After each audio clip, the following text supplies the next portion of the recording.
ng ating product. Kaya po yung testimony ko po ay i-share ko po sa inyo. So we got married on September 8, 2017. Happily married for 7 years time ago.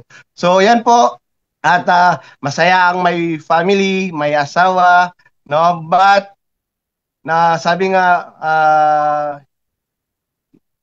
not able to get pregnant. Bakit po, no? May mga reason kung bakit po hindi agad na nagbuntis ang aking asawa for this reason. So may mga reasons po, no, na hindi kami nagkabibi. Unang-una po, si Mentor Dindo is very low sperm counts.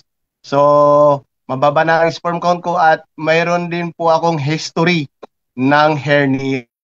So hindi lang po siya, dalawa po ang aking hernia. Ito po ang makikita ang aking medical results na lahat po yan is hindi siya capable na magka-baby po kami dahil po sa mababa ng aking sperm count po. Yung result na instead na 40 million pataas ay naging 2 million na lang po. So no chance at all baby. So yan po, kung nakikita niyo mga participants, mga mentors, no, ang aking result. So product testimony for these reasons, aside from me, sa akin, no, ang aking wife po ay meron ding PCOS, yung polycystic ovarian syndrome, and meron din siya pong retroverted uterus at baradong fallopian tubes at the age of 40s. No? Sa ganong edad ay napaka mahirap na pong magbuntis dahil po sa mga causes ng kanyang pong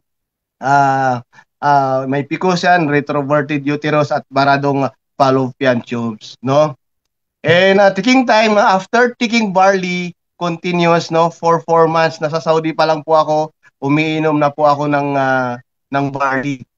3 months na nandito sa Pilipinas, yung aking asawa po ay umiinom na rin po ng barley. Din pagdating ko po dito sa Philippines, no, I got pregnant at the age, she got pregnant at the age of 43, no? Yung edad pong yan talagang hindi mo sukat akalain by the grace of God at sa tulong din po ng ating amazing barley ay talaga pong nagbiyayaan po kami ng anak. So yan po, no. Yan po yung result po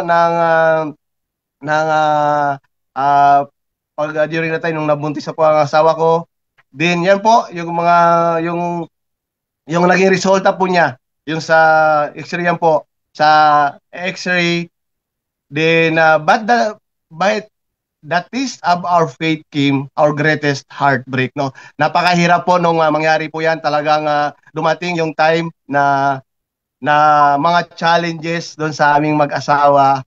Yan po ang first baby po namin, si Timothy, no, na hindi namin inaasahan, nawalan po siya ng heartbeat at 11 weeks that time, no. Time will come after na mangyari po yan at during March, no, meron po nagpatuloy and nagka-baby na po kami ulit. Yan po ang aming unang pangalawang baby na po yan. So, yan po ang kanyang result after March. After 2 months nangyari po din, March po, yan, may baby na po kami. So, our baby Barley is 9 months old right now na sobrang kulit at sobrang masayahin na bata. So, ang saya na may anak, no? Sabi nga, from LDR to one happy family. Nung dating malayo sa isa't isa, nung dating LDR lang, ngayon po, no, pinagsama na tayo ng Lord, hindi lang sa negosyo, magkasama na kami sa negosyo at kasama ko pa po ang aking family. So, dito po, no,